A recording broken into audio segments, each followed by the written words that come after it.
শোন, ওয়েস্ট বেঙ্গলে আমরা একটা জায়গায় বাস করি, যে জায়গায় কিছু হচ্ছে না, পড়াশোনার কিছু হয় না, স্বাস্থ্যের কিছু হয় না। পড়াশোনা আমরা কি আর করব? এই এইচএস পাস, মাধ্যমিক পাস, তারাই তো 1500 টাকার ভাতা পেয়ে যাচ্ছে। যারা গ্র্যাজুয়েশান, মাস্টার ডিগ্রি, পিএইচডি করে তারাও 1500 টাকা ভাতা পাচ্ছে। পড়াশোনার মূল্য নেই। আর কি বলতো, আর একটা হচ্ছে পড়াশোনা সব লাটে তুলে দিয়েছে, দিয়ে বলছে মোবাইল ধরে দিয়েছে একদম।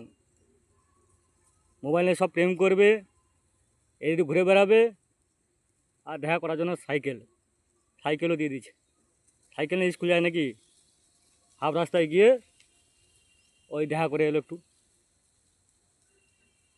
আর কি শিল্প আছে? কোনো শিল্প নেই, চপ শিল্প।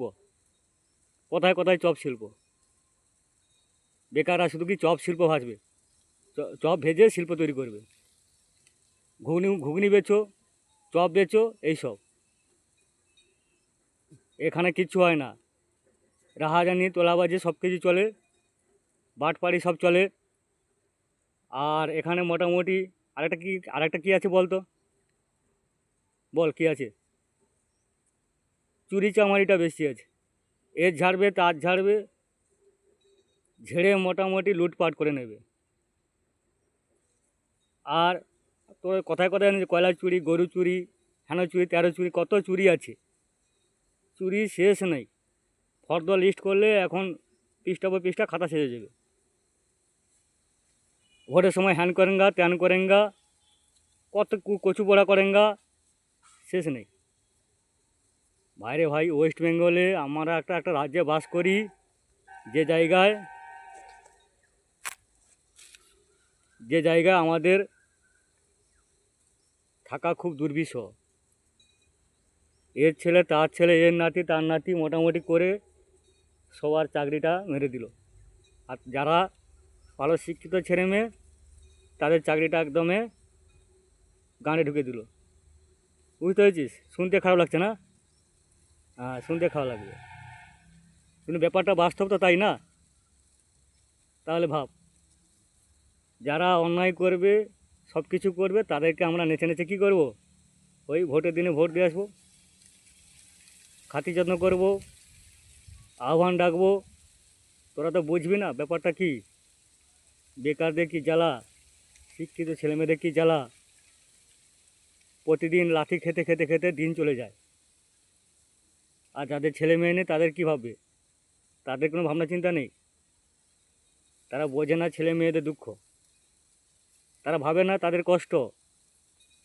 তাদের পরিবার পরিবার পরিজন তাদের কেউ বোঝে না। আর ভাইরে ভাই, বলিস না, এমন একটা রাজ্যে বাস করি, সব কিছু জিনিসপত্রের দাম বেশি। তেলের দাম বেশি, তোর এখানে অন্যান্য জিনিসপত্রের দাম বেশি, পেট্রোলের কাছ থেকে সব কিছু জিনিসপত্রের দাম বেশি, কারেন্টের বিলের দাম বেশি। মানুষের কাছ থেকে জিএসটি করে করে করে করে একদম চুষে নিচ্ছে। আর কি বলবো, ভাতা ভাতা ভাতা ভাতা করে ভাতা রাজ্য হয়ে গেছে। বাইরে সব ছেলে মেয়ে কাজ করতে বেরিয়ে গেছে। এখানে কোনো উন্নয়ন নেই, শিল্প নেই, কিছু নেই, থেকেও লাভ নেই। আর একটা বিষয় সবচেয়ে আলোচনা কোথায় বলতো? চা দোকানে। বাবা, রাজা মন্ত্রী মুখ্যমন্ত্রী সব যেন ওখানে বসে আছে। কত আলোচনা, যেন কি নাই কি হচ্ছে, ওরাই সব জানে। বুঝলি, ওরাই সব জানে। ওদের কাছে সব কিছু খবর আছে, ওদের কাছে সব কিছু খবর আছে, সব নথিপত্র আছে। যেন দেশের সব সাংবাদিক যেন এক জায়গায়, উমুক করেছে তুমুক করেছে, কত রকমের সমালোচনা। ভাই, নিজেরটা কি করেছে, নিজে কি করছে, সেটা কেউ ভাবে না। তাই বলি, এই রাজ্যে যা চলছে ভাই, বলে আরও লাভ নেই। যা চলছে চলুক, জীবনটা তো চলে গেল এইভাবে। পরবর্তী প্রজন্ম যাতে যারা আসবে, তাদের জীবন যাতে ভালো হয়, আমাদের মতন যুবক ভাইদের ভাবতে হবে। ভাববার একটা সময় এসছে। আর কি বলবি, এই তো চলে যাচ্ছে। বেকারের জীবন।